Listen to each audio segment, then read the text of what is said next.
السلام عليكم ورحمة الله وبركاته. فيديو النهاردة فيديو مهم جدا لكل طالب حس ان المنهج بدأ يتراكم عليه ومش عارف يبدأ منين ولا يعمل ايه. احساس ده بيكون صعب وبيسبب ضغط وتوتر، بس اطمنوا، مع شوية تنظيم وتركيز هنعرف ازاي نلم المنهج المتراكم ده بكل سهولة وخطوات عملية. فجهزوا ورقة وقلم وركزوا معايا كويس جدا. هنبدأ رحلة تلم المنهج خطوة بخطوة. الخطوة الأولى، اعمل جرد شامل. أول حاجة لازم تعملها هي إنك تعرف بالظبط إيه اللي متراكم عليك في كل مادة. هات كراسة لكل مادة واكتب فيها الدروس أو الأجزاء اللي لسه ما ذاكرتهاش. قسم المواد حسب أهميتها والامتحان بتاعها قرب. المواد اللي امتحانها قرب أو عليها درجات في الامتحان دي لازم تكون الأولى في أولوياتك. قسم الدروس جوه كل مادة. قسم الدروس بتاعتها لأجزاء صغيرة قبل المذاكرة في وقت قصير.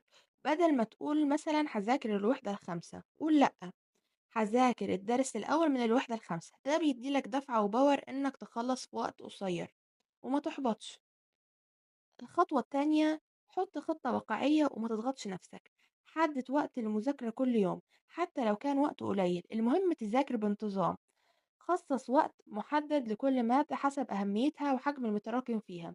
وحط خطة واقعية شوية، ما تقولش هخلص كل المتراكم في يومين، ده هيخليك تحس بالإحباط بسرعة. قسم المتراكم على أيام كتير بس بشكل منطقي تقدر انت تخلصه وتستوعبه. ابدأ بالأسهل والأهم. ممكن تبدأ بالدروس السهلة عشان تحس بالإنجاز وتشجع نفسك، أو تبدأ بالدروس الأهم علشان تضمن إنك غطيت الجزء الأكبر من الدرجات. خد فترات راحة قصيرة، كل ساعة مذاكرة خد من 10 ل15 دقيقة راحة عشان ما تزهقش ومخك يستوعب كل معلومة بشكل أفضل. الخطوة التالتة، دي طرق فعالة جدا للمذاكرة. ذاكر بذكاء مش باجتهاد. ركز على الفهم مش الحفظ الأعمى. حاول إنك تفهم المعلومة وتفهم الأفكار الرئيسية في كل درس بدل ما تحفظ كل كلمة. الفهم بيخلي المعلومة تثبت في دماغك أكتر. استخدم الملخصات والملاحظات، ولو عندك ملخصات أو كنت بتكتب ملاحظات أثناء الشرح، دي هتساعدك جدا إنك تراجع بسرعة لو مفيش.